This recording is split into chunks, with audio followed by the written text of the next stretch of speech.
admit them? When do you admit?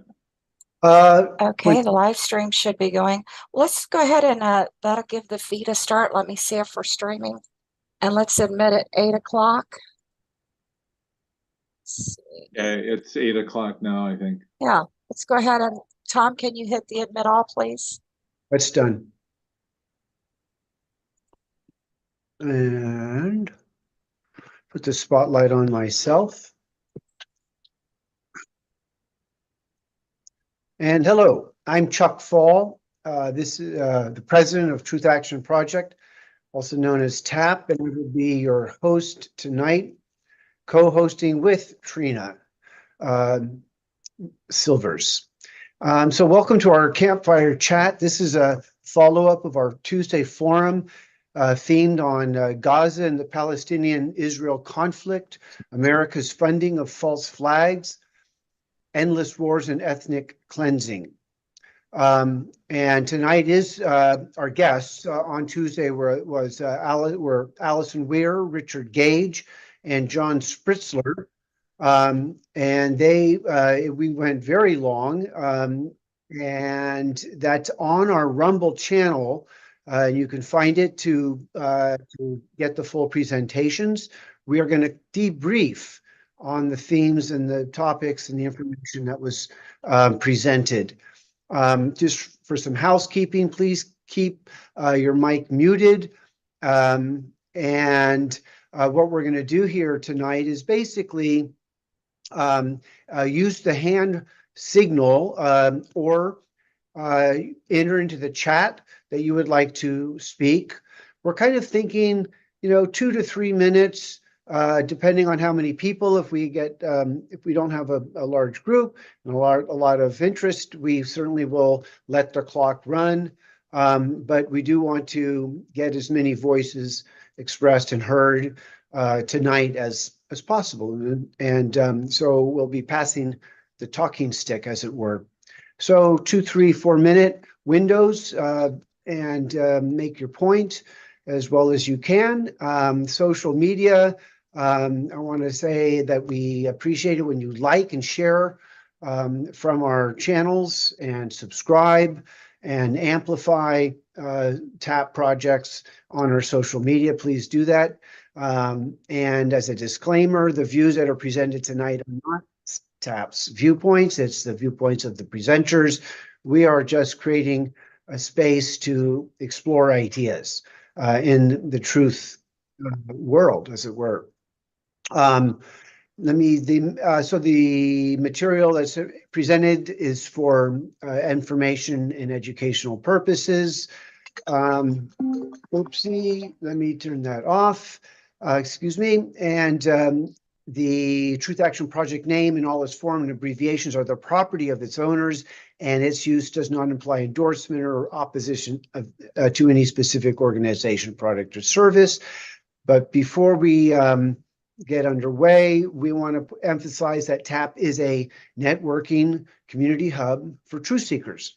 And we want to build partnerships, and we aim to support organizations, not just for 9/11 truth, but the truth around medical freedom, resisting the WHO power grab, among other struggles. And tonight we're talking about the problem of the military-industrial complex and the forever wars that are now showing up in the Gaza, for example.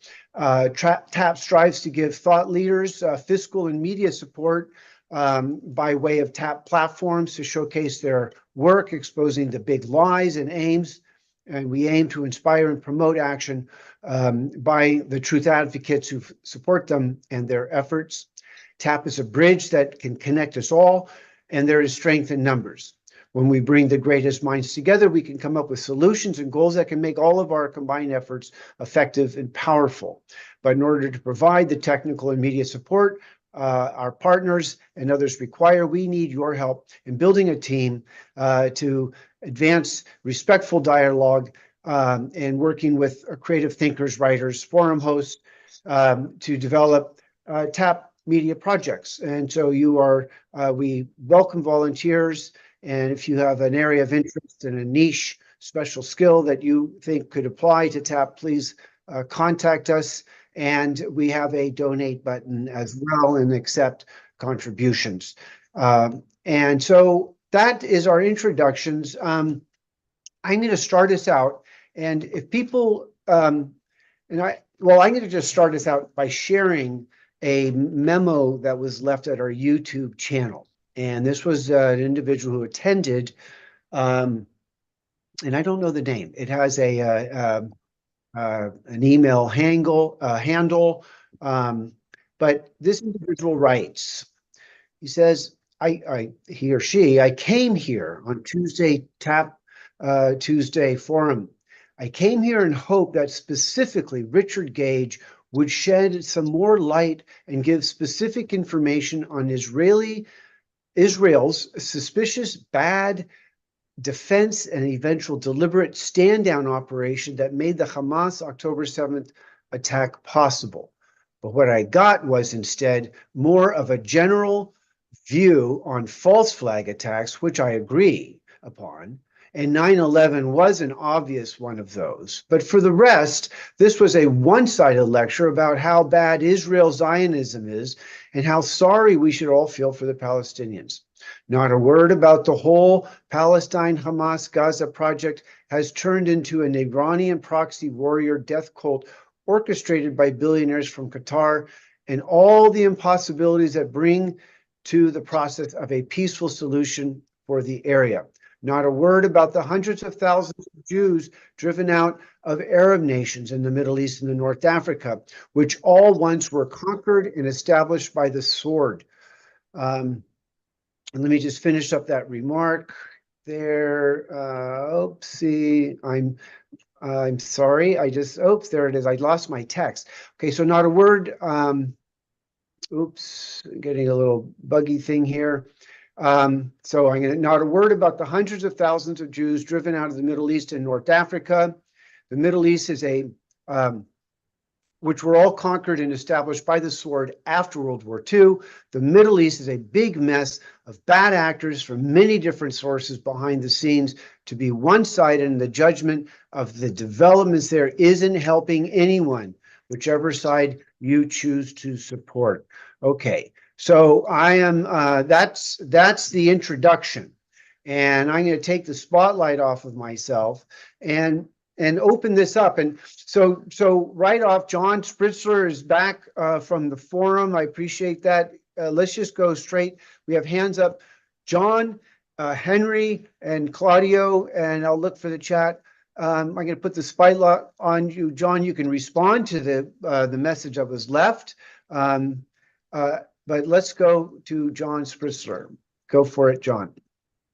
Well, the person that you were just quoting is saying that it was all one-sided on Tuesday night, all pro-Palestinian, all about how bad Zionism is, with no discussion about the suffering of Jews.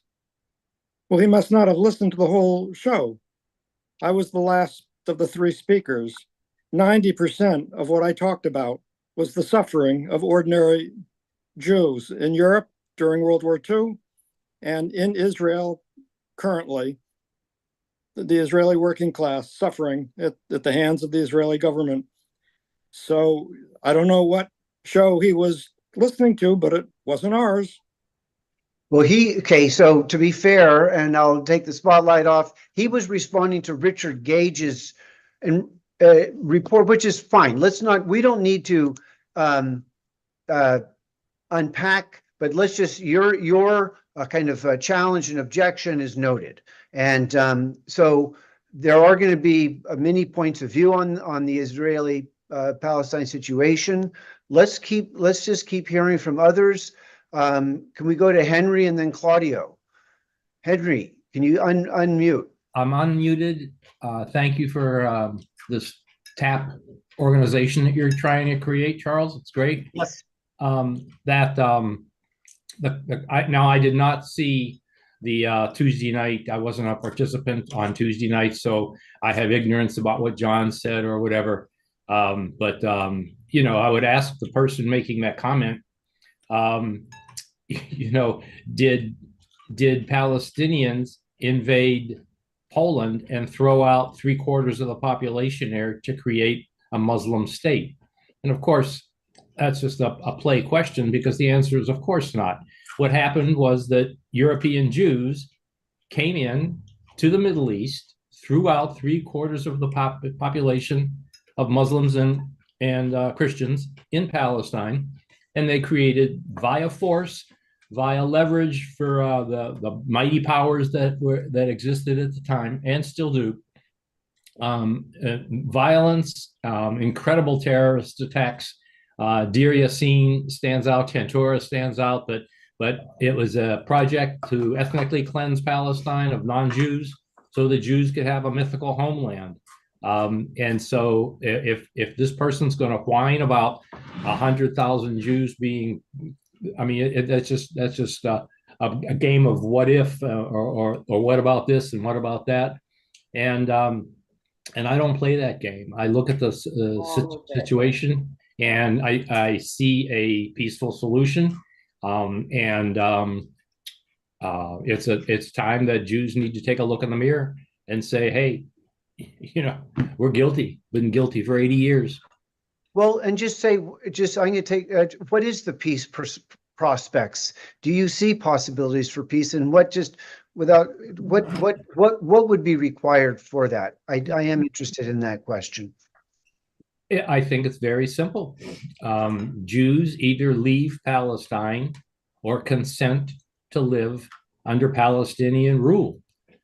Perhaps Palestinians want to choose Muslim rule. Perhaps they want a democracy. It's not up to me, or I don't think anybody here, how Palestinians want to be ruled. But as far as Jewish supremacists going over there, or this diabolical one-state solution, which forces the rape victim to live with her rapist, after 80 years of violence and rape and encroachment and encampment and occupation and all this stuff, it doesn't make any sense. The peaceful solution is to have Jews leave or consent to live under Palestinian rule. All right. Let's share these ideas around. Let's go to Claudio and then Felipe. Claudio, you're going to unmute. I'm going to put the spotlight on you, and we're going to turn the timer on. We're looking 3-4 minutes, maybe. What are your thoughts quickly, Claudio? Okay, I'm going to make it 5 minutes. Oh boy. Well, hello, everybody. I had to write down. There's always a critic. There's always somebody that has something to say about anything. Doesn't matter what it is. Number one, control the narrative. Steer us in another direction. Very common, especially on social media. With you present something important, and then they want to steer people away from it, and then create an argument, and then so people completely forget about the topic at hand, and or just muddy the waters on that particular topic, so people kind of don't focus on the key points. It's like I said, people tend to, there's the obvious, right? Like 9/11 was an inside job, and just for that one thing, we should all be rallying around that, that cause. And Palestine, with the guests from the last event, I mean, my God, you called it an encyclopedic presentations, from each one of them. Yes. And they should all have separate events, by the way. I got a lot of comments regarding that. I spoke to somebody just a little while ago. He said that. And regarding Richard Gage, he only had so much time. I mean, to do his presentation. You had these 3 dynamic guests, and they all had so much time. There's only so much that he could cover. So he could not, do the full presentation. And let me see, hopefully that particular critic will come on to this event right now. And so we can, we can hear him, or her live. Absolutely. So we can all address it if they have the cojones, Yeah. Well, I mean, let's go to Felipe. Let's hear from people. And Felipe, I'm going to put the spotlight on you. We haven't met before, have we? No. I was at the presentation on Tuesday. Oh, good. It's very, very interesting. I had already watched videos and tried to educate myself on the conflict. And it's clear to me that Hamas has always worked for Israel. It was even created by Israel, and now is an instrument of Israel that has primarily two roles. One is to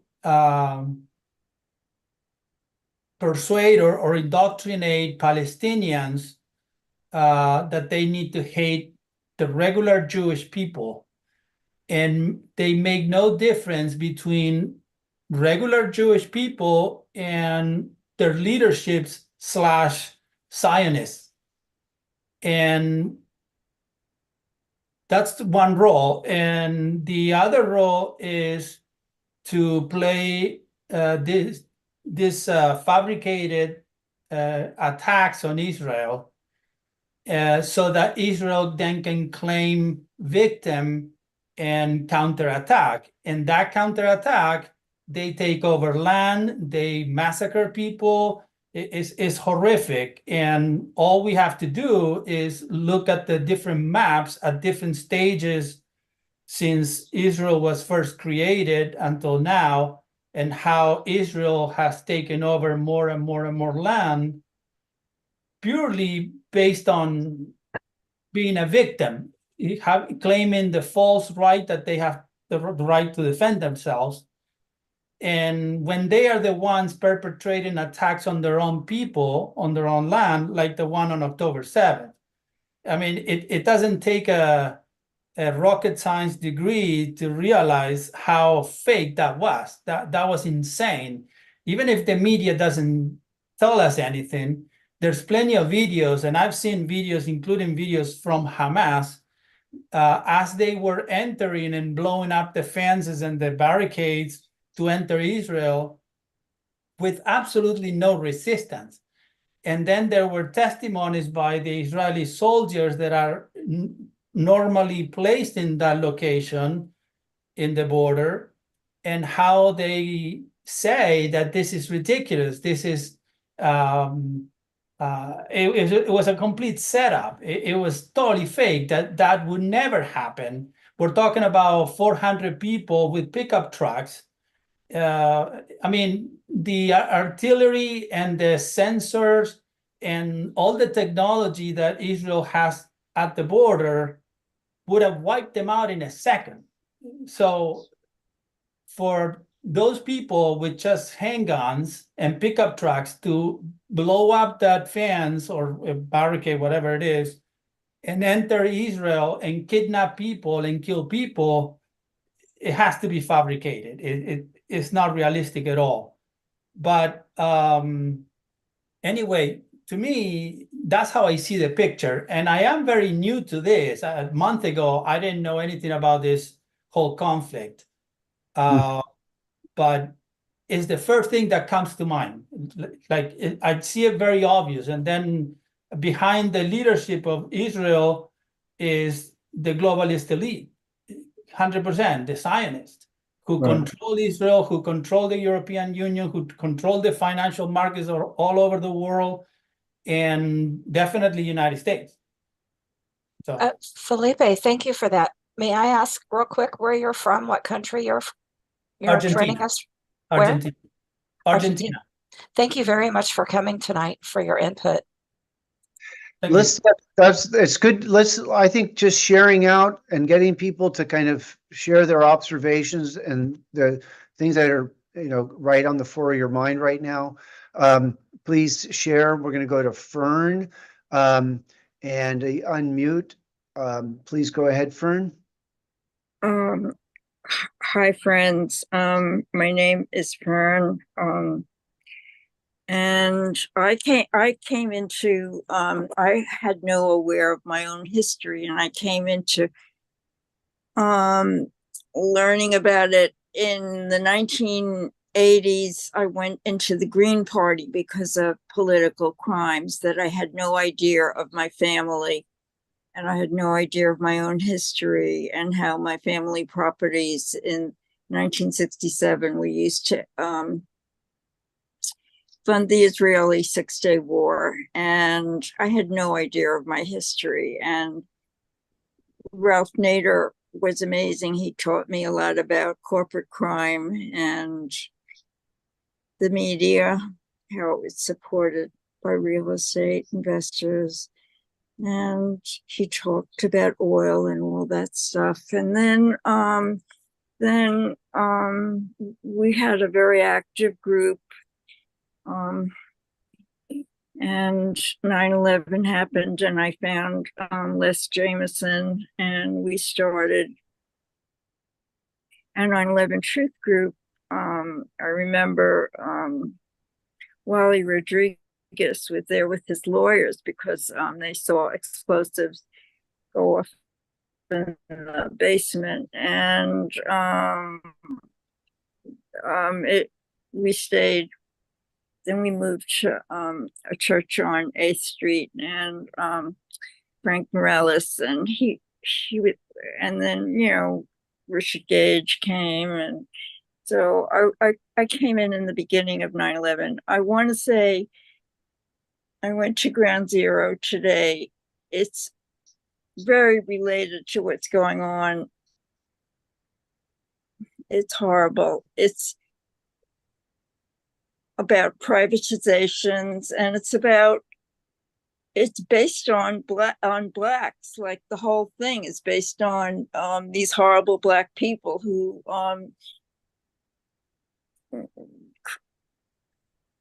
how they created the 7 wars, all about black history. And the whole thing of Ground Zero is based on these horrible people from foreign countries. Anyhow, like, after 9/11, there was the Patriot Act, there was Homeland Security, again, based on make-believe terrorists. There was Hurricane Katrina, which took the black people out of their homes and took their schools. There was the tsunami. There was the London Transit bombings. This thing with everything's privatized today. Like, they're trying to privatize everything. They're going against the USA Constitution, which is about free speech and about separation between state and religion. And then there was Can you wrap it up for us, please? So we can keep moving around the room. You can come back and do another round if you'd like, another share again. goes on and on, but it's all about It does. It's crazy. and the people need to know. We need to have a voice. There are like 21 people here. This is something global. So thank you for letting me share. That's a great point. That was a great close. So I put my hand up, and I'm just going to share a reflection on the comment that was left at our YouTube channel. And Richard didn't get to spend the time of his 21 themes or chapters. One of them was the 10/7 9/11 comparison. The obvious parallel is, as NORAD was confused by war games and didn't know really what was going on and was kind of designed to not be functioning, then so did the Israelis stand down. And absolutely, the 10/7 event was, I'm convinced from what I've seen, a let it happen. Yes, Israel has basically purchased Hamas and financed them and created what John Spritzler emphasizes as the boogeyman to rationalize these forever wars. And I think people in the truth community understand that that 10/7 was contrived, and many of these wars since 9/11 have been effectively, contrived events. And there's the whole theory of the neocon and the Project for New American Century. So, and one of the things we've talked about is what are the young people who protest? What can we in the movement, kind of help them with, as it were? And I think the extent of the protest is a ceasefire, a divestment, but there is not a criticism of the power elite, of the billionaire class. There's not a recognition of this history that Richard Gage, articulates very well. And the Zionist project is one of these, clearly it's an imperial project to insinuate this battleship, as it were, in the Middle East. I think that's pretty clear. And I guess one question I would have for the historians is the exodus or the diaspora of the North African Jews and the Iranian Jews and the Middle Eastern Jews, I assume, was triggered by the creation of Israel in 1948. And I think that it's the dynamic of the Israeli establishment, had repercussions all around, and we are witnessing a modern day trail of tears in Gaza right now. So we do want to be able to speak to, what do we say? How do we answer this? And it's interesting, this question about a single state versus two state. If it's single state, then it's going to be Palestinian state, as we heard tonight, and so on. Who knows? So these are interesting questions. What would a peace look like, and if we subscribe to principles of freedom? And maybe John Spritzler, we'd get the baton back to him, the talking stick, as it were, and we could talk and explore, a peace that is expression of freedom and not a peace that continues the domination by the billionaire military class. Okay, Felipe has his hand up. Can unmute. Just a question and a comment.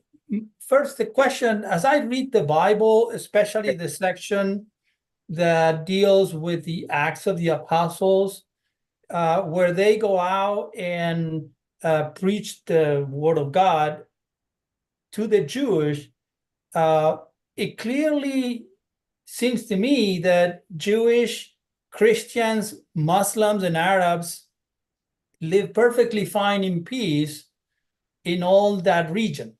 I'm talking about regular people. And Right. It looks like they have lived together for years. They have shared the same land for millennia, or thousands of years. So it's not that the Arab culture could not tolerate Jewish people. And this happens in Syria. This happens all over the place. We saw it in the Syrian invasion by the United States during the Obama administration, how all those Jewish, Christians, Muslims lived together, and they all united to fight against the Americans, actually. But it's not like the conflict in Iraq, where you have Shiites and Sunnis fighting each other. That does not happen in Palestine. It doesn't happen in Syria. It doesn't happen in Lebanon. So it's a lie that's been sold to us. And this is my question. Is it a lie that's been sold to us in order to justify the imposition of a new country called Israel, when it's a religion? It's not a political country. It does not need a country. So that is that used as an excuse, the fact that the lie that Judaism cannot coexist with Christianity and Muslim and Islam, and so that's an impression that I have. So I put it as a question because maybe I'm completely wrong, but that's the impression that I've always had. Let's go to John Spritzler. That's good, Felipe. That's a good question. John, what do you I'm going to put you on the spotlight. Unmute. Something's going on. We have to ask you to unmute, John. Am I Yes, we hear unmuted you. now? We hear you. Okay, I agree with what Felipe just said about ordinary people, regardless of their religion, when left to themselves, when there's no oppressive elite manipulating them to fear each other, they get along fine. And history shows that. And the whole purpose of Zionist violence against Palestinians is to make Israeli Jews fear Palestinians, and fearing and hating are basically the same emotion. And the purpose of that is because the Israeli billionaire ruling class, and that's what it is, it's a billionaire ruling class, just like in the United States, it has to control the mainly Jewish working class in Israel that it oppresses and gets rich off of. It has to control them. If they are not controlled, they would remove the rich from power and make society truly equal and democratic, and one where Jews and Palestinians were getting along with each other. So they have to be controlled in order to be oppressed and exploited. And the way the Israeli billionaire ruling class controls the Israeli Jewish population is by making it seem that the Israeli ruling class is their protector against their real enemy, Palestinians. And this is exactly how Netanyahu killed the enormous Israeli working class uprising in 2011 that had the support of 90% of the Israeli general population, according to newspaper opinion polls. That was an uprising against the Israeli upper class ruling class against economic oppression, with demands about ending economic oppression in various ways. Netanyahu killed that movement. So it did not win any of its demands, despite the 450,000 people demonstrating with 90% support from the public. It did not win any of its demands because Netanyahu said that they had to stop their demonstrating against the government, because the government was what was protecting them against their real enemy. And because the boogeyman of Palestinian boogeyman has been made so effectively frightening, this Netanyahu succeeded with this demand. So I would just like to underscore that the purpose of a boogeyman enemy isn't just to be a pretext for foreign invasions. The communism was the boogeyman enemy during the Cold War. The United States never invaded Russia or the Soviet Union. It used the communist boogeyman enemy as a pretext to make Americans think that they had to put up with, however grudgingly, enormous economic inequality, with the military-industrial complex taking all the wealth that should have gone for schools and hospitals and better life for ordinary people. And so it's used to control and oppress your own people. That's its main purpose. And by the way, the United States armed the Soviet Union all during the Cold War. I proved this in articles that are online. It armed the Soviet Union all during the Cold War because it needed the Soviet Union to be a frightening boogeyman enemy. And Gorbachev famously told the American President Bush, I think senior, when he entered the Soviet Union, he said, "We're doing you a big disservice. We're eliminating your boogeyman enemy." And that also, I've got recordings of that in his own, online. This is a fact. This is how boogeyman enemies work. And the thing is, I'm going to stop in 1 second, but the anti-Zionist movement does not explain this. The anti-Zionist movement does not explain that Zionism is a way for billionaires to oppress not only Palestinians, which is obvious, but the Israeli working class also economically. And because of that, the Zionist framework is unchallenged. The Zionist framework says that to Americans, well, you've got two choices. You can either support Israel because Israel is using violence against Palestinians for the noble purpose of making Jews safe, or you can say, well, I oppose that violence, even though I agree it's for the noble purpose of making Jews safe. When it's framed that way, you get what we in fact have. You get a majority of the American public supporting Israel because they think you have to do that to be on the side of Jews, and sympathy for the horror of the Holocaust is what motivates that. And you get a minority, a substantial minority, who will say, well, even though what Israel does is to make Jews safe, I still oppose it. And you get a substantial minority who say that. But what you don't get is, and what you could and should get if you explain the true purpose of Zionism, which is not to protect Jews at all, but to oppress them, you would, if you did that, then you would have the vast majority of Americans saying, I oppose Israel's violence against Palestinians because I know it has absolutely nothing to do with making Jews safe. Never did and never does.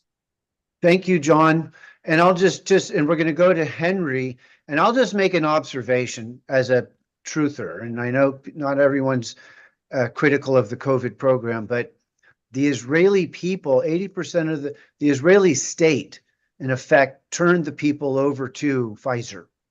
I mean, so, talk about a captive audience and talking about a state using its people as a kind of fodder, and whether it's the COVID program or whether it's war, this is what we're contending with. And I think so let's go to Henry. If you would unmute, and I'll put the spotlight on you. And what do you think? Well, I wanted to go back to Felipe's question because he said some things that need clarification. One thing he said was Jews and Muslims and Christians lived peacefully in the land, and though that's true, those were not the Ashkenazi Jews, the European Jews. The Mizrahi and the I'm blanking on the other sect of Judaism that was there, and so that's kind of a red herring argument that Jews and Muslims live together, because Ashkenazi Jews never lived peacefully with their Christian and their Muslim populations that they were living with, or invading, I should say. The little known, many people think they want to separate Zionism from Judaism, and the issue was discussed very professionally in 1942, where over 800 rabbis signed a document. This is the document containing the most rabbinical signatures in the history of the Jews. And they understood that Zionism is in fact the affirmation of Judaism. And all one has to do is read Deuteronomy to find out all the violence. In fact, I think it was David Ben-Gurion that said the Bible is our mandate. And now we have Netanyahu quoting the Bible saying, kill Amalek. There's and I disagree with John. I don't believe that there's this elite that's running the Jewish state. Every Jewish person who understands that their religion teaches them chosenness, that their religion teaches them us versus them. They are not going to be welcomed in a society where they have a faith that the past holiday was Passover. And the name of Passover is given because the angel of death, imagine that, having an angel of death came down to smite firstborn children. And the Jews put lamb's blood on their doorposts so that the angel of death would pass over the Jewish homes and kill Egyptian babies. And we see it acting out right now. Isn't 92% of the fatalities in Gaza women and children? I mean, they're not winning the war against Hamas. They're not touching Hamas. They're just slaughtering humanity. and from the top down, from the wealthy to the poor, everybody is playing a part, either through their silent complicity or their active complicity. And my time is up, and so I will cede the floor. Hey, we're gonna go to Tom Rodman, but I want to observe that Diane Perlman is with us tonight, and she and I were on a Green Renaissance show program, a meeting, and we had a discussion about this topic. And what you're describing, Henry, is a kind of getting into a psychological psychodrama, perspective that feeds behavior. So maybe at some point I'll welcome Diane to just kind of make some remarks here. We're going to go to Tom, and then we'll go back to Diane if you would. Tom, I'm going to put the spotlight on you. All right. You can hear? Okay. We got you. Okay. Yeah, two things. I happened upon this podcast. It turns out it's a film, and it's called, I think it's Israelismfilm.com. I put it into the chat. It's that you're going to have to probably find it there. And it was a real eye-opener for me. Essentially, the idea that young kids, like, for example, in New York State, young Jewish, like 8th graders and up, they're encultured. And that's what Bonnie, I don't know if it's from the Truth Group, she promised that she would try to listen to it, but she had she knew what it's about. And it's the testimonies of these young people, varying from, I'm guessing, like 15 to 24. And the older ones are waking up, but the younger ones were just fully indoctrinated with all these tropes that I think we've heard, but I didn't realize that the young Jews were so indoctrinated. So if you just indoctrinated to express what exactly, Tom? Okay, to believe that it was absolutely their right to be, for Jews to be in Israel, that Israel was basically just open land, never occupied by Palestinians. Just ridiculously naive viewpoints. And I was at the Occupy in Milwaukee, not Occupy, but the encampment, and there was a young engineering student, and he was just saying, this goes totally against everything I was brought up to believe. And he was like practically crying. And I didn't have the perspective. The second thing is this AI. AI is used, Project Lavender, and they have a kill list of 37,000 males. And the AI is known to have a 10% error rate. So meaning that 10% is 100% just random, innocent people that are getting killed. So this is this is out in the open now. We're accepting that. There's no vetting there's almost no, the only check that they do is determine if it's male or female. If it's a female by mistake, then this is what I was told. I put that podcast in there. It's Congressional Dish. That's all I have. So you're saying that the battleground in Gaza is testing out AI and new weaponry. Is that what you're getting at, Tom? Well, yeah, and the fact that there's no human intervention, it's just automated. And so these are individual targets, and the AI, presumably these drones, I think someone here could correct me, but I think the drones can just be tasked with going after somebody, an individual. Well, this is a whole nother layer of what's happening in Gaza the deployment of high tech, of military, the whole expression of this war is, it almost like throws the whole safety argument out the window, and that's what young people are responding to, is the sheer, disproportionate response to this. So Diane, you have, I'm interested in the problem of the great big divide between Palestinian and Israeli, and and the trauma that you've talked about, that Israelis have effectively, generation by generation, are a traumatized kind of people living in perhaps a state of kind of war readiness. How does, that's quite a task to break through that and find some way forward that that dignifies everyone.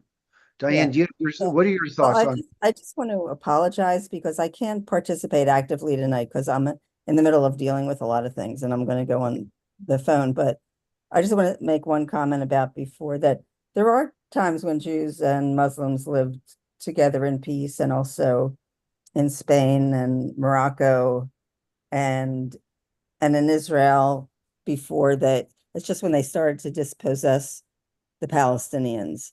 But yeah, there are a lot of stories of, people living together and their families and helping each other on each of their holidays. And so it's not, it's more when they're manipulated. But I apologize. I hope to participate more in the future, but Well, I really enjoyed being. Thanks, me too. We went pretty deep last night, and I'm glad you're here to continue this, to reflect and listen. And so that's fine.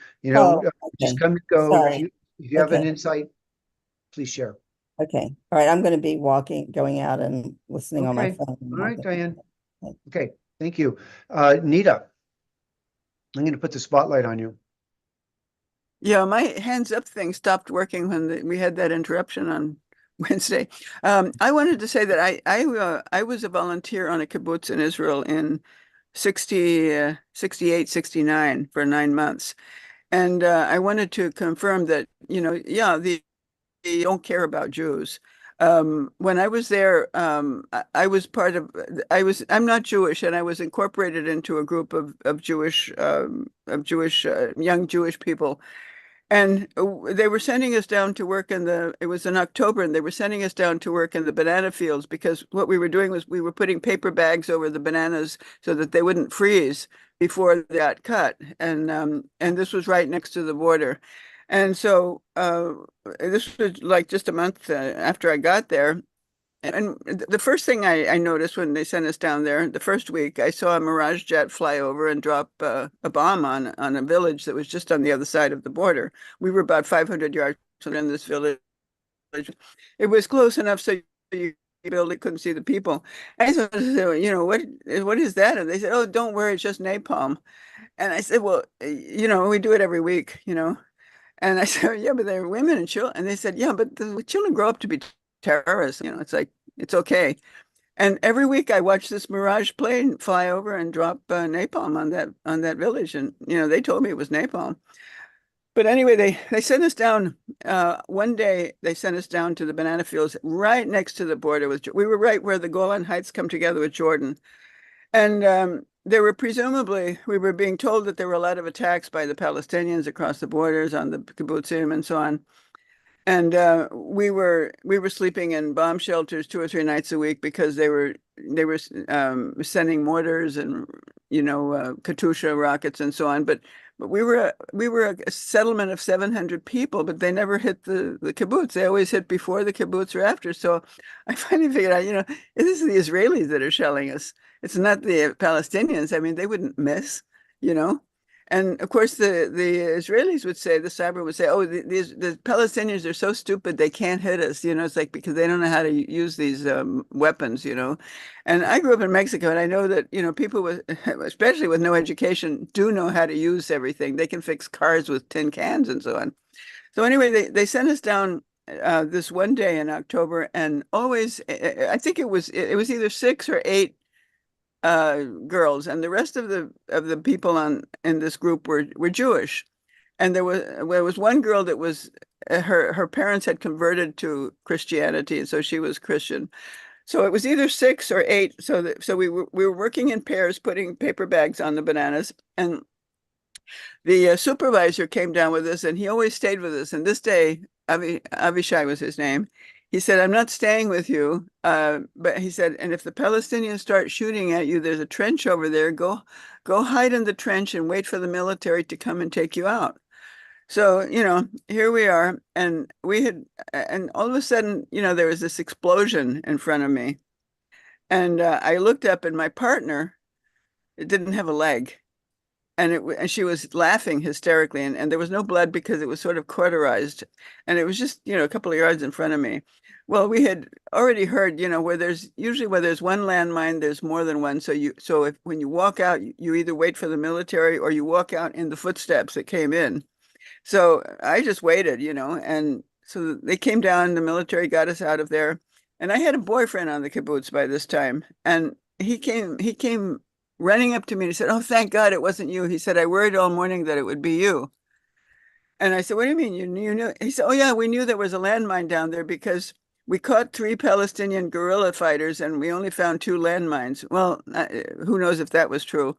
And he said, so we knew there was a landmine and we couldn't find it with the metal detector because it was just TNT and a quarter of a pound of TNT and a very, very small piece of metal, he explained to me.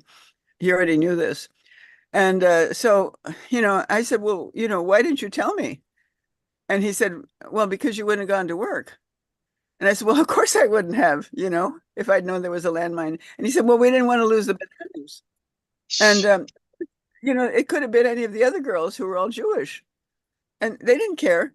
Well, apparently it was written up in the New York Times, and so they received $1.5 million donation because it was an American girl who stepped on a landmine, and they had a celebration on the kibbutz. I mean, it's like they celebrated, and they were saying, this is terrific because if it had been one of us, we wouldn't have gotten any donations. I mean, they were just very open about it. And the girl that happened to step on the landmine was the one whose family had converted to Christianity. And her mother came over and she said, oh, we'd converted to Christianity to get away from all of this kind of stuff.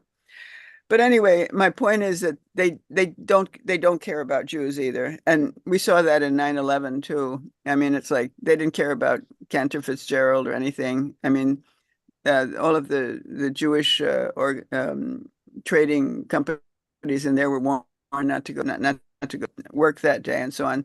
So I agree that they really don't care about their own people, the leadership. Okay. Thank you for Nita, sharing. thank you for that history and your direct experience.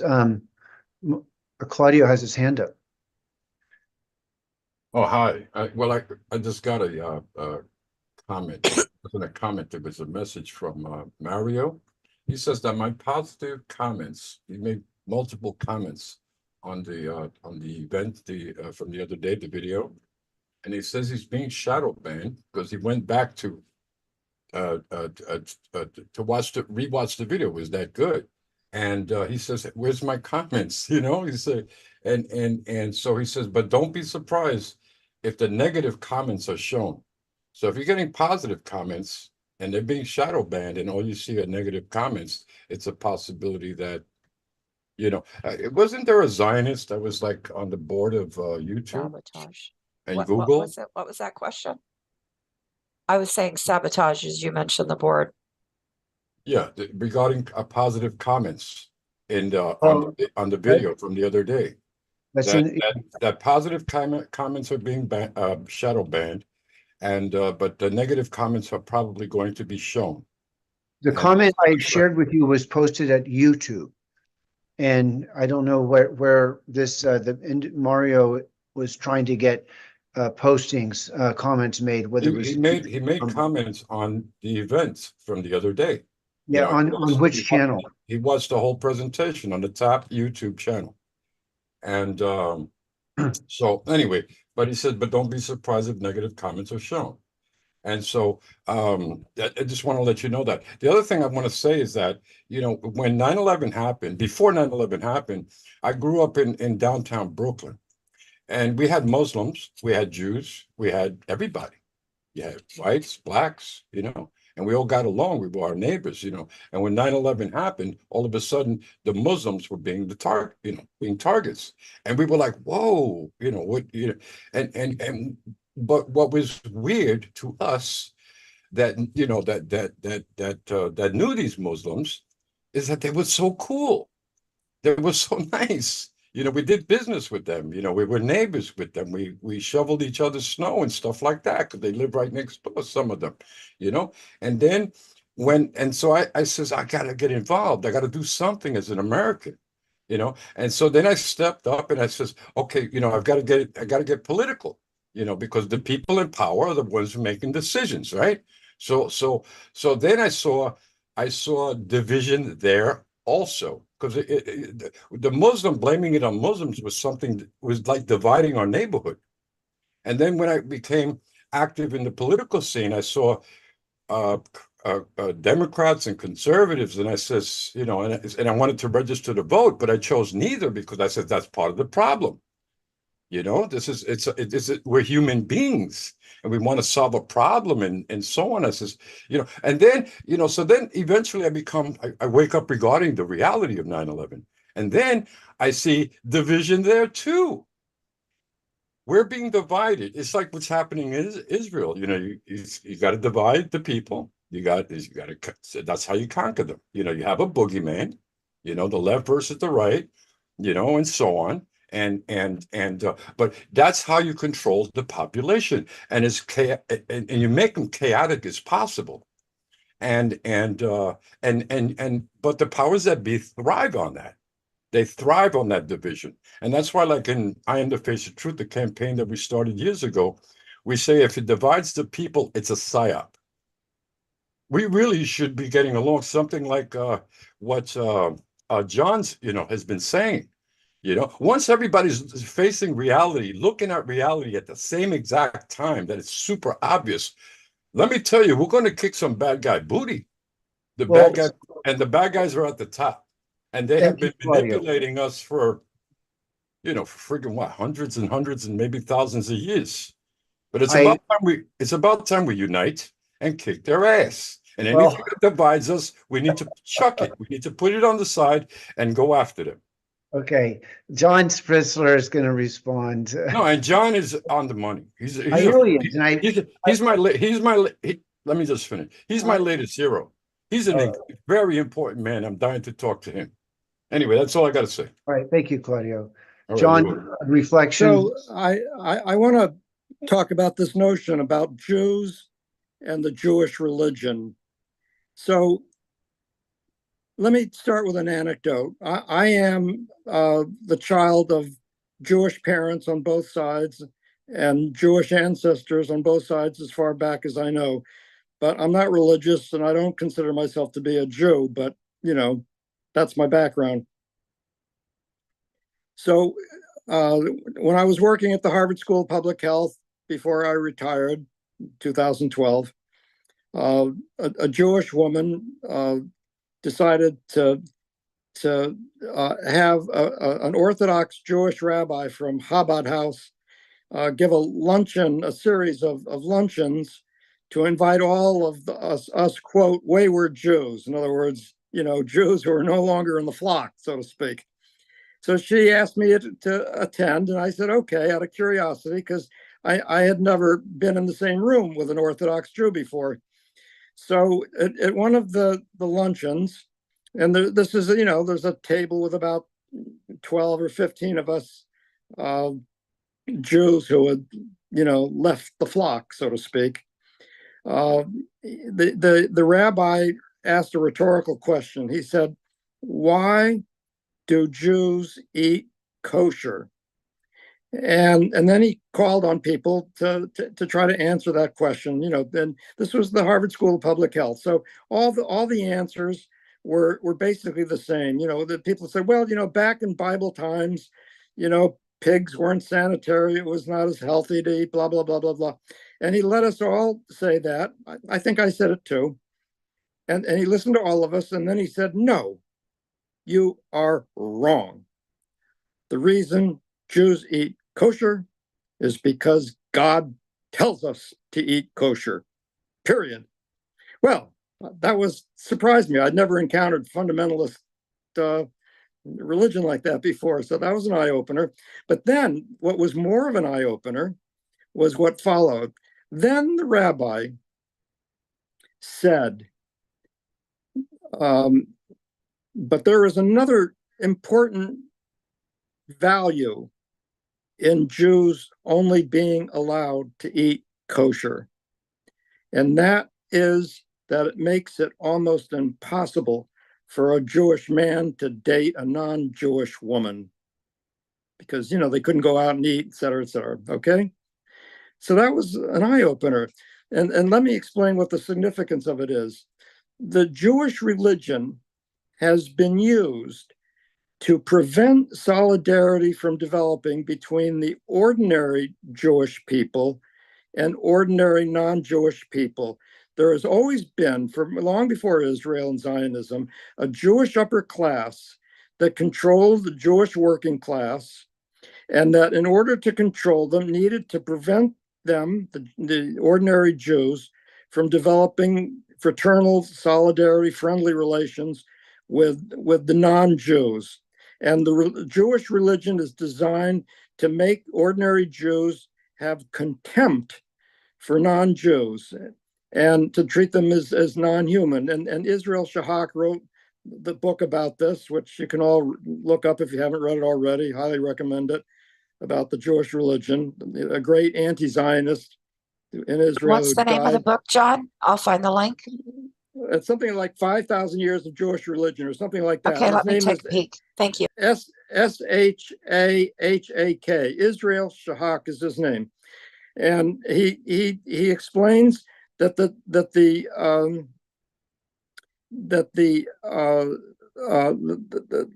Talmud is the main Jewish thing that is all about demonizing non-Jewish people as being subhuman. And in fact, he makes a point that in all of the non-Hebrew translations, it's disguised to hide the fact that the language does this. But a friend of mine was a woman who was a translator of English and Hebrew, and I asked her to go, and she was actually pro-Zionist at the time. She changed later, and I asked her to go to the Talmud in her synagogue and see if what Israel Shahak was saying about it was true, but reading the original, the Hebrew version. And she said, yes, it's true what Israel Shahak was saying. It demonizes and dehumanizes non-Jews. So the purpose of it has been to enable the Jewish upper class to control its own ordinary Jewish working class type people.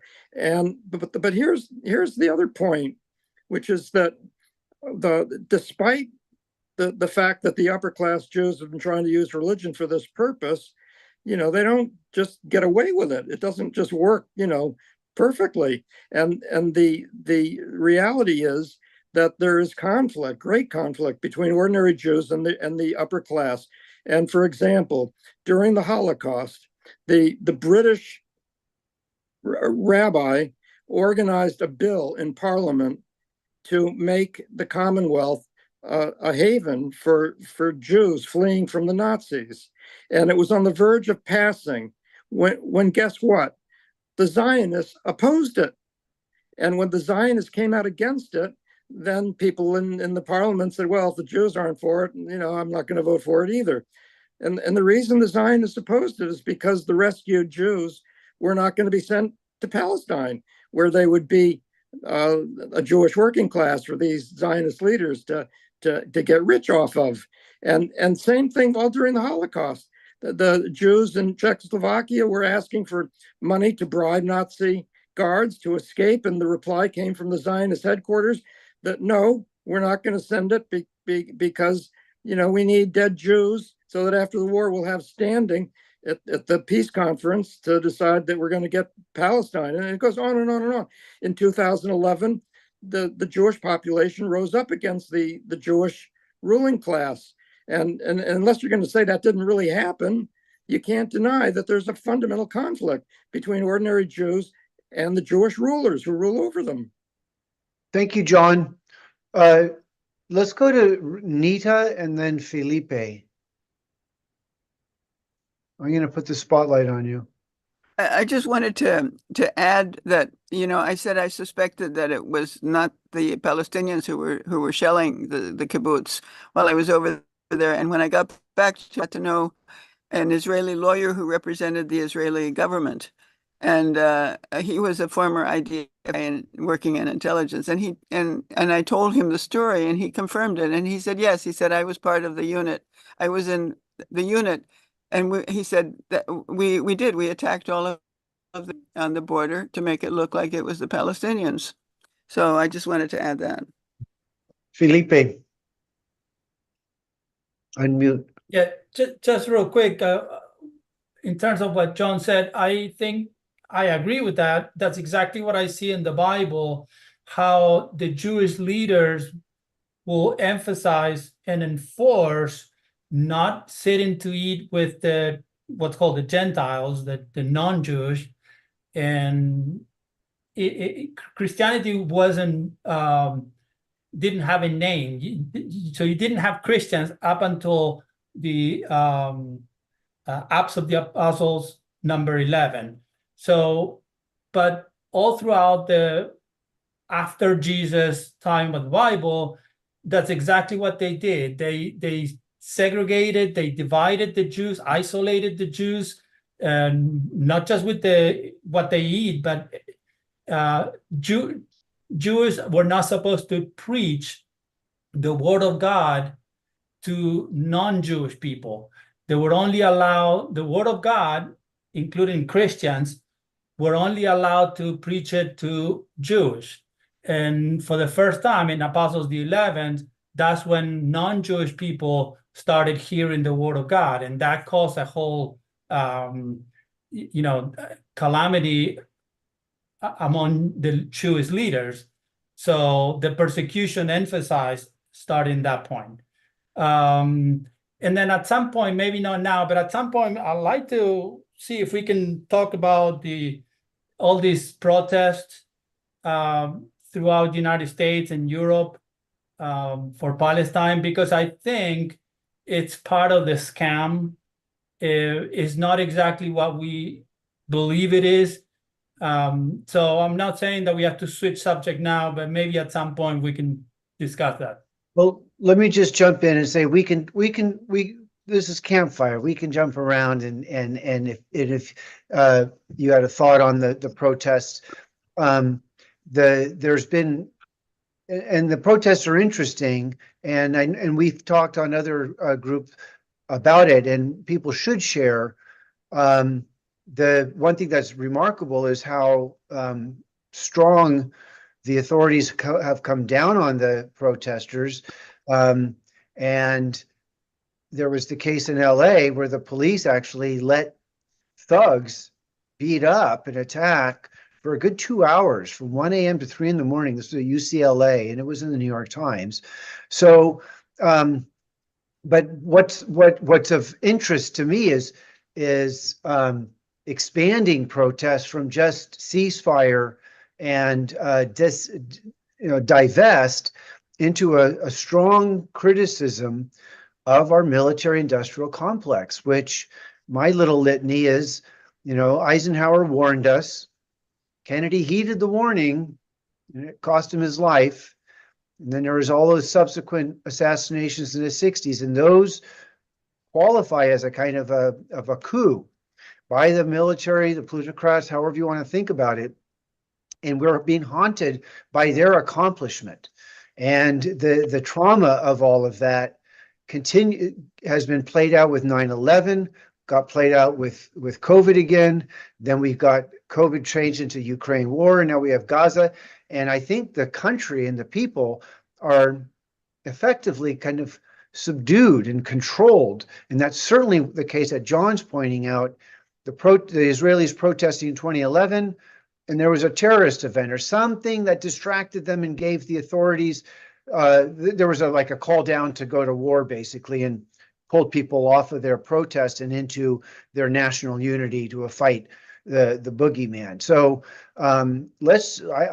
Tom Rodman has his hand up. Let's go to Ron Avery, and then Trina, and then Tom.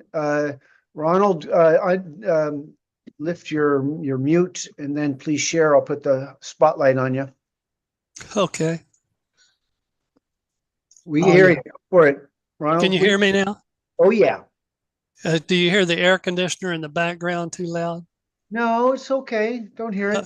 Okay. It's pretty loud in here. You're coming through great, Rod. Great to see you. Good to see you. Yes. Did Yeah, you change your last I want to say name? hello to Ron also. How you doing, Ron? Hey, who's talking? It's Claudio. It's been a while. Oh, yeah. Okay. Yeah. Good to see you and hear from you too. Yeah. There's many ways of approaching all of this, and I've kind of selected the way that that's closest to me, that relates to me and what I know. And that is, I see a major component in this is Christianity. The New Testament makes clear some points that shows that modern Christianity has fallen away from the gospel, from the good news. And what was the good news? The good news was of the kingdom. Jesus Christ actually brought the kingdom of God to heaven, brought it to earth. So as of 2,000 years ago and more, the kingdom of heaven on earth has been established through and by the death and resurrection and ascension of Christ Jesus, in which we all participate. Now, the modern church, however, they call themselves evangelicals, so many of them, but they have nothing to be angelical about, because they have no gospel, because they don't actually believe the kingdom of God or the kingdom of heaven has been established on earth through Christ. In other words, they deny the works of Christ. They don't deny his death, resurrection, and ascension. They just deny the effect of it. Neither do they participate in it. They wouldn't imagine that they could participate in the ascension, even though they can. And so they deny the kingdom. The result of that is these people that call themselves Jews are really not Jews, because the term Jew is synonymous with the children of Abraham, being a seed of Abraham. The problem with that in the New Testament that poses a problem to these people that call themselves Jews is that there's only one seed of Abraham. There's not multiple seeds. There's only one. And that's Jesus Christ. He is the seed. And if you don't believe it, that's Galatians 3:16. There's only one seed of Abraham, and that's Christ Jesus. So, and that's why Christ was saying he knows those people that call themselves Jews but are not, are liars, and are the synagogue of Satan. So, but the church refuses to preach the kingdom, to get in it or preach it or teach it. And this is why they are so unified with Israel and the synagogues. I don't like to call them Jews, because that is the first grand lie of the whole thing. They're not the seed of Abraham because they deny Christ Jesus. You can't be the seed of Abraham and deny Christ, because you have to be in him and he has to be in you before you are a seed of Abraham. So as you can see, there's some serious theological problems between these people that call themselves Jews but deny Christ and the Christian church that Jesus established in the kingdom of heaven on earth. So my deal is to pick on Christianity to try to get them out of this heresy. They've adopted a heresy called premillennialism, and that is what denies the existence of the kingdom of God on earth, the kingdom of heaven. And they certainly wouldn't say they're in it, and they would deny anybody else access to it because of that. And that's why they are joined at the hip with the state of Israel. And one more thing, and then I'll leave it. And that is that when Christ was talking about when he would return, what would be the sign of it, he said, when the the abomination of desolation stands where it should not in the holy place. When you see that, you'll know that my time of return is soon. Well, what is the desolate? Christ told the synagogues before he was crucified that he left their house desolate. Those that did not accept Christ and believe in him, their house was left desolate. And he even said that that's why your nation will be destroyed, because you didn't know the time of your visitation by God in Christ. So he left the house in desolation, but the abomination of desolation is when it stands in the holy place. Well, where's the holy place? It's the church, the body of Christ on earth. So what has happened? The Antichrist state of Israel is being glorified and stands in the center of the church where it should not. Now that's some amazing condition we're in. So that's all I have to say. Ron, that was a verging on dissertation of theological, religious perspective on history and place and so on. So Nita has her hand up. And Tom is waiting, but let's go to Nita first. I unmute and I mean, I have something I could share with Ron, a reflection on that. Nita, what are you thinking? Yeah, my reflection is that I think that in a discussion like this, we should not claim that any one religion is the only religion. We need to respect all religions, Jews, Muslims, Hindus, Christians, everything. And it doesn't really serve a purpose to sort of just glorify one of the religions and say that that's the one that's correct. So thank you, Nita. That's fair. I'll just, before I pass it to Tom, I mean, I'm a language arts guy. I read literature. I believe in metaphor, and I listen to you. I'm not a person of faith. I'm not atheist. I'm agnostic, but I have deep reverence for nature, and I value life, and so it's the reverential thing. I think atheists can be spiritual in their reverence for life and their commitment to humanitarian and making things beautiful. This is what David Meiswinkle, he kind of alluded to this. He said this explicitly, that as a kind of a North Star, making beauty, making things beautiful. So I hear you, Ron, and it's intriguing, and Nita has a point as well. Let's go to Tom and then Elizabeth, I think is Stuart. Tom. Okay. Yeah, a report maybe from Milwaukee on the Gaza camps. I'm not in Milwaukee. I'm like 60 an hour away right now, but they broke the camp down. They got all their demands met, and they're pretty proud. And that's what, do you remember, that's what was predicted by Gloria. She was very cynical in our other group, the Green Sovereign Rights Movement. I went down there and talked to the students about 4 times. I was also there in February in the cold weather, when they chanted outside the chancellor's office. And I could go through this long litany, but I did put 2 videos in the chat. I think they've got Milwaukee, or UWM for University of Wisconsin-Milwaukee. The leadership, I think, was pretty amazing. And I was able to talk to them. I talked to 5 of them got arrested, I think essentially for making noise in the chancellor's office. But it was a wonderful opportunity to network. So I'm kind of an opportunist.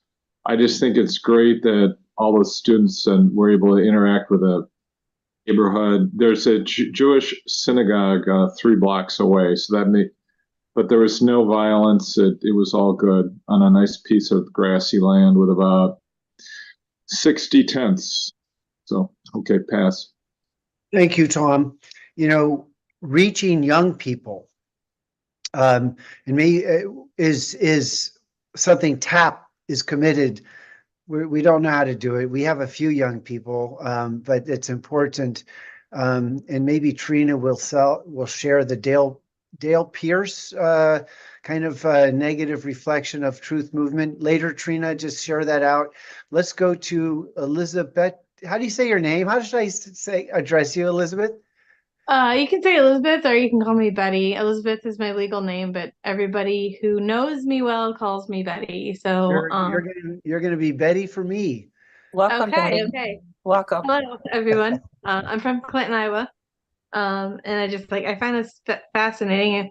Jeff brought me in, and I know Stone, so I was just gonna say, I wanted to remark on what I believe was what Ron was saying.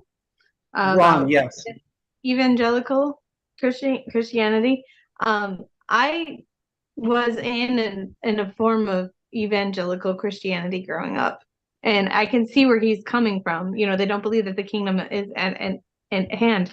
But then I wanted to also agree with the one that spoke after him, which I wasn't paying attention to who she said her name was. But I've come to a certain point of just respecting people. That was Nita. Nita, yes. I've come to a point of getting out of that. I can see and stepping back from everything and just deciding to be a spiritual person and going, okay, I respect everybody's opinion, helped me on a great level to just kind of see the world as it is and just be comfortable and settled with that opinion. But I can definitely see what Ron was talking about, how it presents a form of a problem to not believe that the kingdom is at hand or it has come. And, I still have family that's involved in the evangelical church that I grew up in. And they still are in that mindset that they haven't achieved that point yet, And I think that that's when everybody starts waking up and seeing that they'll finally get to the point of, oh, okay, they can see everything as it really truly is. So I'm hoping that everybody can. Nice to meet you guys. And I guess I will hand it off to the next guy. Well, that's my story, and I'm sticking to it. Well, let's flip it back to Ron. He can respond to what people have said. Ron, go for it. Unmute.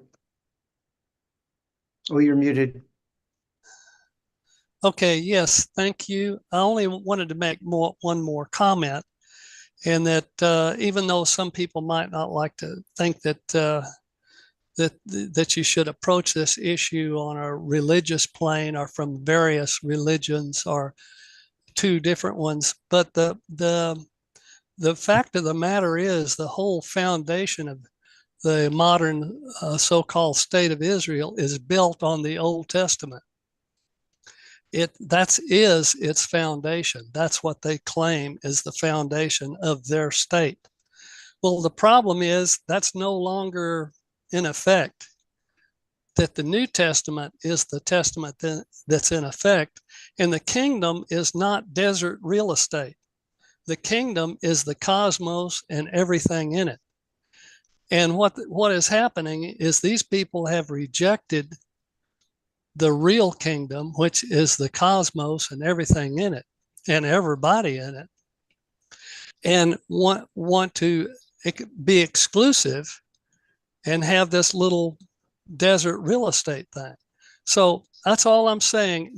The only way to deal with an Old Testament religious question is with the New Testament religious answer. So that's all I have to say. Well, and I'll just jump in and say, I love the ethical, perspective when we ask, well, what would Jesus say? What would Jesus do? And I think Jesus would say everyone needs to,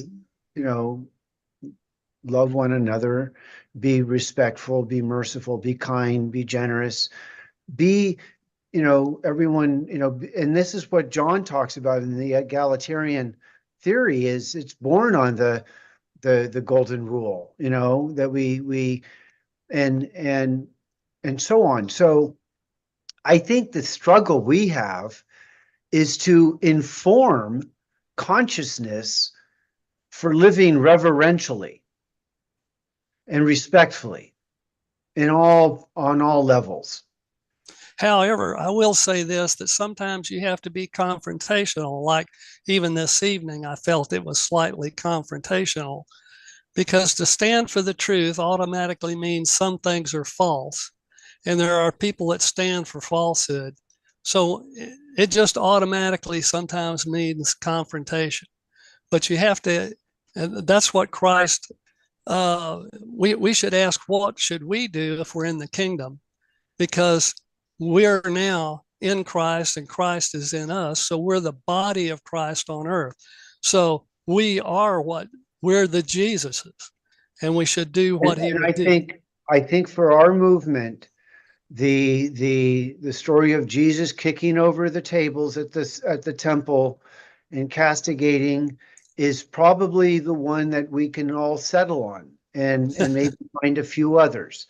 But this is, our movement has to, be, receptive to. Well, here's the other thing. Some people, when I tell them these things, they think this is really bad news. But even Jesus on the cross, when he was being crucified, he said this: "Forgive them, for they know not what they do."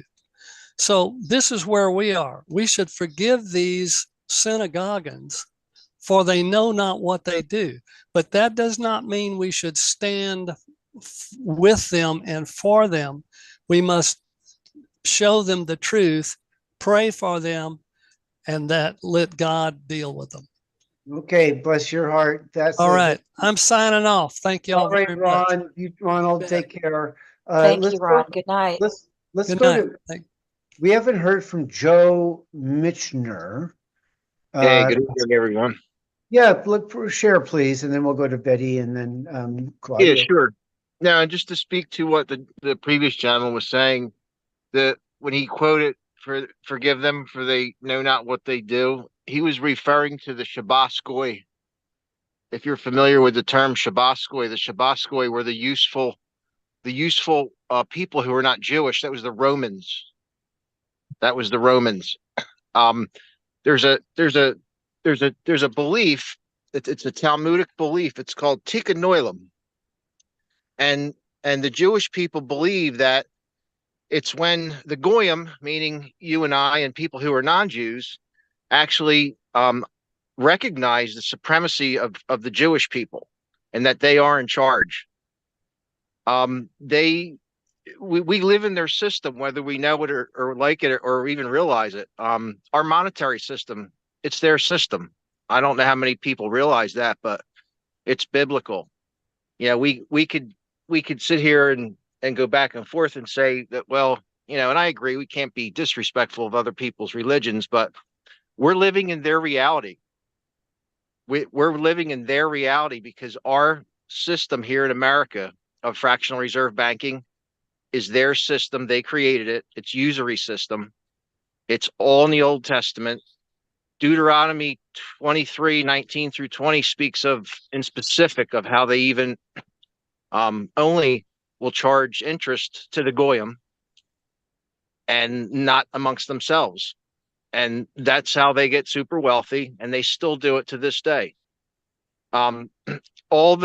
Most of what we're seeing now in the world is more of a symptom rather than the cause, because almost everything is about the power control of the monetary system. That's why they're trying to push this central bank digital cryptocurrency. We're already in a type of monetary indentured servitude through taxation with the Federal Reserve. And it's all their system. It's been around for thousands of years, and we've been living in it, and most people don't even realize it. And that's all I got to say. Thanks for letting me speak. All right, Joe, thanks. Is it Betty and then Michael and then Claudio? Betty? Yeah. Go for it. Betty, was that Joe that just spoke, right? Yes. Yeah, okay. Okay, thank you. Thank you, Joe. Yeah, I was just gonna say, and I don't know if Ron left already or not. Yeah, he did. I could pass a message to him though, if you want to direct message it to me or say it here. I'll forward this section of the video to him and point it out to him if you'd like.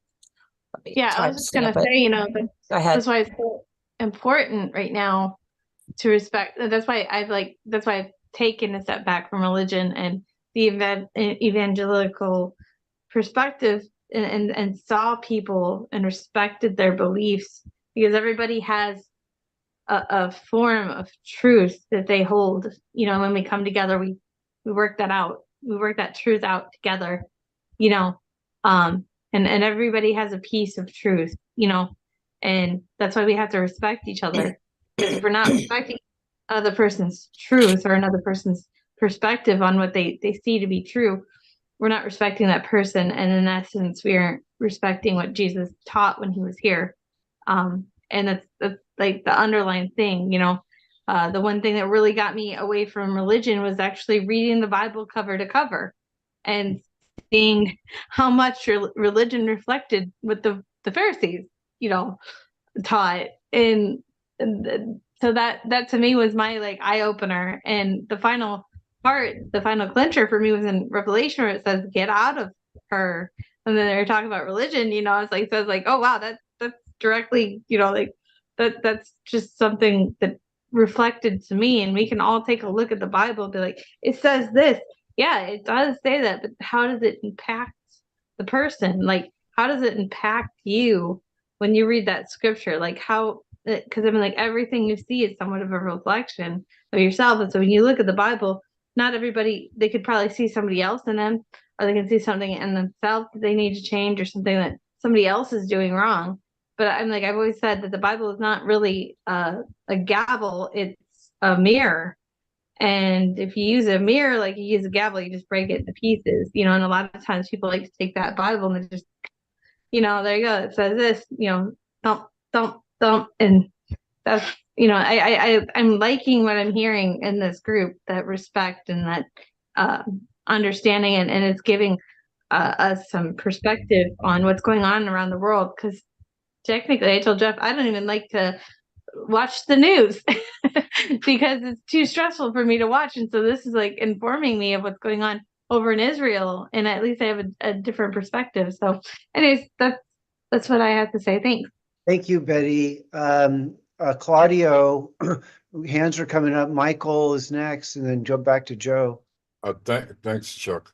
I just wanted to say that, you know, the theme I hear over and over again is divide and conquer, dividing the populace, dividing, you know, and you know, when I was a kid, living with my mom, because you know, they used to toss us back and forth between my father and my mother. When I was with my mom, she introduced us to religion.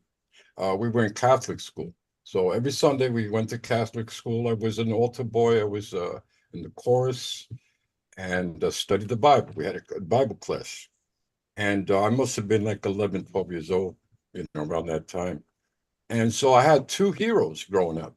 Well, around that time, it was Superman, you know, Superman, remember, on TV, and Jesus. Both of them were my heroes. And so, and we were Catholics. And so I said to my mom, because I was always this leader type, I couldn't help it. I had to be, you know, and so I wanted to be a priest, right? And I also love people. I love people. I love dogs. I love animals. I love trees. You know, that's who I am. And I said, so I said to my mom, I said, "Mom, I want to be a priest." She was so happy. She was bragging, you know, all over the place. My son wants to be a priest, you know. And so she told her family, she told her friends, her co-workers, etc. Right? So, but then I started to ask questions. And I said, "Ma, if we're Catholics, why are there Muslims? Why are there Jews? Why are there Hindus? Why?" She couldn't answer my questions. They were basic. I was just a kid. I needed, you know, they were like mystery. I said, why we have different religions? It doesn't make sense to me. So I went to the library. I had my brand new library card, which I was dying to use, by the way.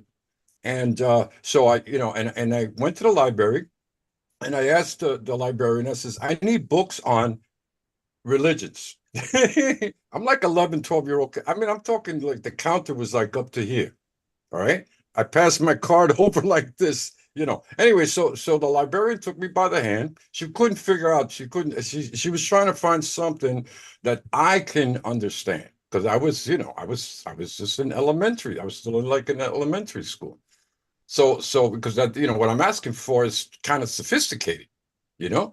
And so what she did, she thought of picture books, like the ones that you put on a coffee table. And so it was the artist, you know, like Michelangelo's art. And so it was based on religion throughout history, you know, and all the masters, you know, the artists throughout history, you know, their works on religion. And so she says, okay, so whatever you don't understand, you know, there's a caption for every image. And so, you know, so you read the caption, whatever you don't understand, look it up in the dictionary. I'm gonna be quick. And so I says, okay, so I took it home and I started to change the pages. I was really excited. And the art was like unbelievable. It's so beautiful. And I love art. Anyway, but I kept seeing a theme over and over and over again. I saw war. I saw atrocity. I saw a man killing man. There was a spear and a horse. And I loved, like I said, I loved animals. And that really messed me up. And I saw, you know, children lying dead, you know, in some of these, you know, these paintings. And I said, so I started thinking about it. And I closed the book. I didn't want to see any more. That was enough for me. And then I said, and I thought about it for a while, and I go up to my mom. I said, Ma, I don't want to be religious. I don't want to be a priest. No, that's what I said. I says, I want to get along with the Hindu. I want to get along with the Jew. I want to get along with the Muslim, etc., etc. I says, I want to break. I said something like, I want to like sit down on the floor with them, and just be like part of who they are. But they all, is that your wrap up, Claudio? But they all are my brothers and my sisters, or something like that. That was Claudio. But as upset she was, she understood and she respected my stance. But I still, that's who I am today. And I see this division all over the place, and it's wrong. Claudio. Okay. Claudio, I think you had a Jesus moment. You felt the universality and the common humanity, and you were in with that. Yeah, and he was all about. I call that having a Jesus moment. He was all about as a metaphor. He was about Let's hear love. from Michael Cook, please. He was about love. Michael, come off mute. He was about understanding. He was about being an example. He was about forgiveness. He was about empathy. And I said, Ma, the money changers, they're back in the temple. And I says, they're holding Bibles, but she says, well, they're holding Bibles and they'll be forgiven. I said, Ma, but they're bad people. You can't believe what they're saying, but they're holding Bibles now. And that's how they're hijacking these evangelists. That was a criticism, Claudio. Yeah, it was on the money, because it's reality. Right. Let's go to Michael Cook. Okay, thank you. Hey, hey, Mikey. Love you. Yeah, you can't be questioning everything. You know, I mean, Claudio, seriously, if you're questioning everything, you're going to get caught on the carpet.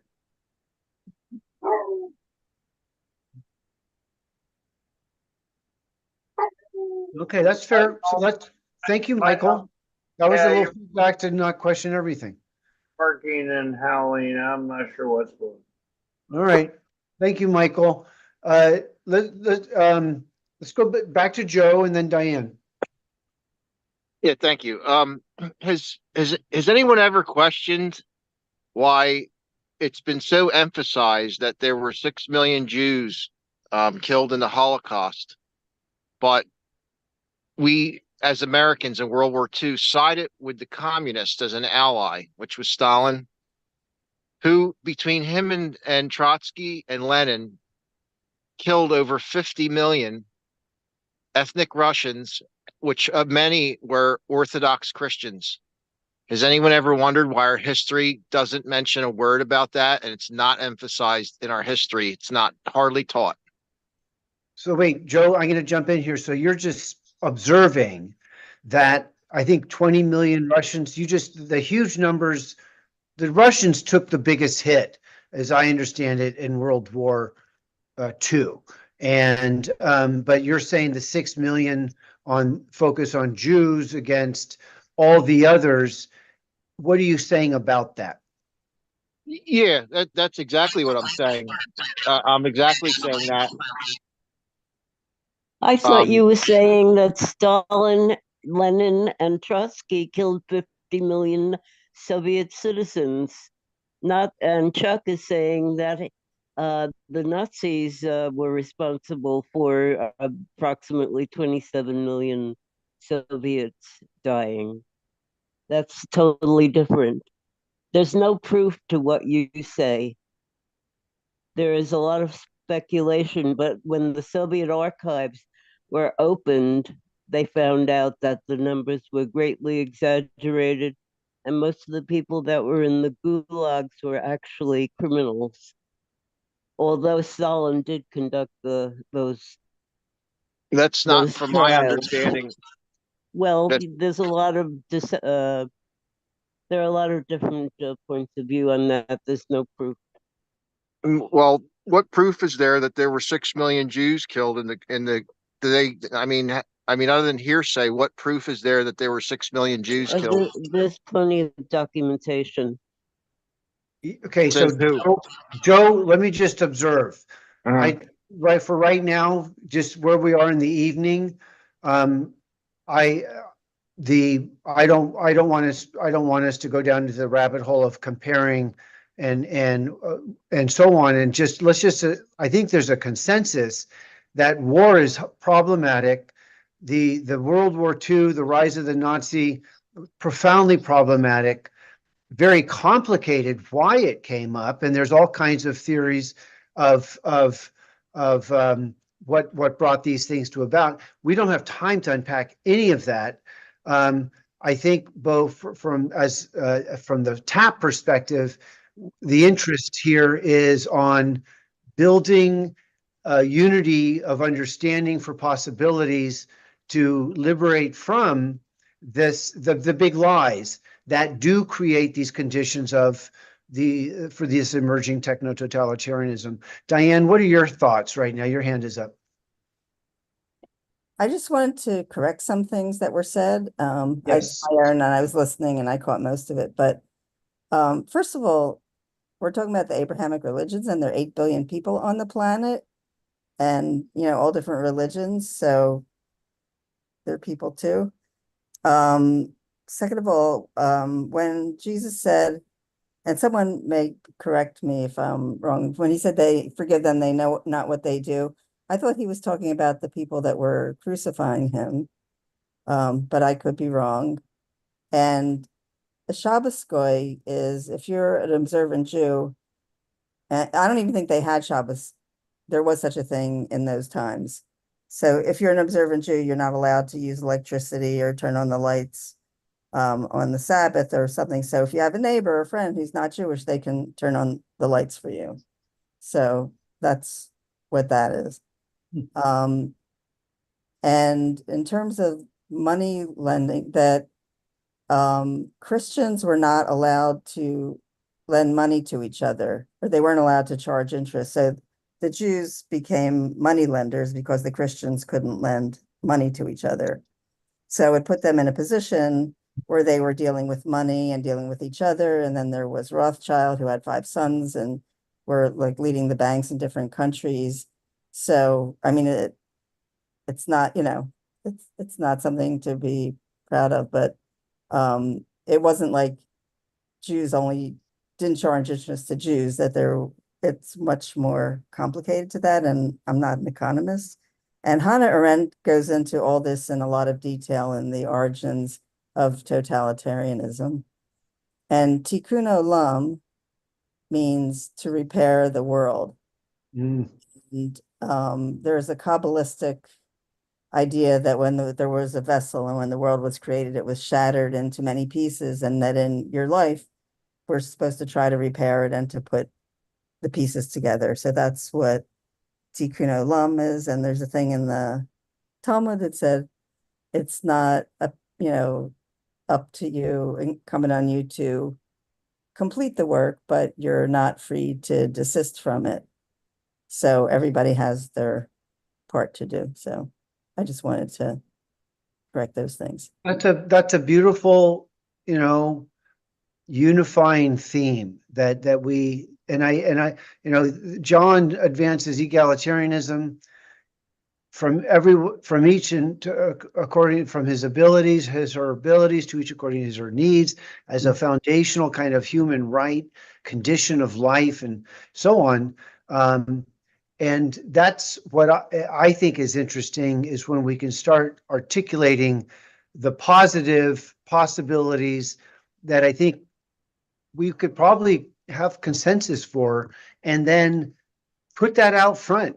That's our tip of the spear that we take into all of our criticism and call for. Everything is tending toward, we need to build a movement. Joe, your hand is up. What are your thoughts? No, let's go with Jeff, please, first. Oh, I don't see that. Please. Yeah, Jeff's in line first. I had asked him if he made a comment about what Claudia spoke to. So I asked him if he would be comfortable sharing. So he's up. And I believe if he's the right person I'm thinking of, he's friends with Betty that just had to leave, as well as Stone, our friend Stone Hobbit. So is that the same Jeff? Could you come off mute? Thank you for I thank you, Trina. I am the same person. Thank you for participating tonight. I'll give you the floor. Thank you. Stone had originally invited me, and Betty was taking interest in what I was getting ready to do a little before 8 New York time. And I said, hey, why don't you come on in? I just loved the way Betty went about it when she came in, just coming right through, coming in. So the reason I came this way, the reason I accepted your offer to speak. Okay, now I'm usually very, very quiet about these issues because everybody gets so frantic about it, so violent, so very much into arguing their point of view. In my case, I've been following these events more or less since the generation after it started. When I first started listening to everybody talking, there was a fellow who was an emerging leader in Israel, who I found very impressive on my grandfather's black and white TV. His name was Netanyahu. At the time, he was just getting started on his career in politics. And I just found it very impressive listening to him. Since more recently, a great deal has changed, including him. Now, the thing that has always impressed upon me is, like, in my background, I came from a very Zionist family. Everybody I knew was like, if you're not extremely pro-Israel, there's really no point in listening to you. So I never talked, because everybody I knew was very pro-Israel. Now, the problem is, if the people are not willing to listen to each other, respect each other's opinions, take in what each other is saying, if it's all got to be about that person who's speaking is the only one who knows anything, the only one who's right, the only one who has a right to speak, if it's handled that way, which I've seen happen many times over the decades, it doesn't lend to any discourse or dialogue that promotes anything except a particular point of view. And people have their very strong, passionate points of view, usually armed to the hilt with their facts. But the facts are only worth something if they're part of a discourse. If you are here to argue, I'm right, you're wrong, which is usually the basic premise, is there a discussion, or is there simply it's my platform, listen to me, I don't want to hear otherwise? I'm talking about something I've been hearing for ever since I was a kid. That's what everybody does, for the most part. So is there any premise that there's more than one point of view? When I was growing up, one thing that was very, very clear to me, like I said, in a very, very pro-Israel family, that there was a group who was told, you have no place to live, you have no homeland, get out. But where are they going to go? The folks who were Palestinian, who were there before anything got established by the United States and Israel. So the folks, I would never suggest anybody, the folks who were established for the state of Israel didn't need a place to live, didn't need a homeland. Sure they did. But it was always done with the understanding that the folks who were already there and established didn't have a right to be there, didn't have a right to exist. So they then in turn said, hey, Israel, you don't think that we have a right to exist? You don't. And that was in the Palestinian charter in those days. So I literally saw it in their charter on 60 Minutes. So I'm like, okay, Palestinians are saying Israel doesn't have a right to exist. Israelites are clearly saying Palestinians don't have a right to exist. How is anything supposed to get accomplished or solved? Well, fact is, nothing did. Even now, it still doesn't get it. Nothing gets resolved ever. So nowadays, the Israelis are in a power move. Bomb the hell out of the Gaza Strip. Bomb the hell out of anybody living there. Everybody apparently is a terrorist nowadays. Everybody. You're bombing. If you're going to bomb kids in a hospital, if you're going to bomb kids in a school, if you're going to take out the injured, obviously everybody's a terrorist. So if you justify that, because that's what they do, they justify it. They say, hey, they're terrorists. So if everybody's a terrorist, then apparently nobody isn't if they're Palestinian. And apparently nobody in the Israeli side is, apparently, because that's the argument. Hey, they're the ones defending themselves. So I've been hearing, this is what I've been hearing over and over again forever, that one side's right, the other side's wrong, and the one who's right is the one in power. So how do you resolve anything?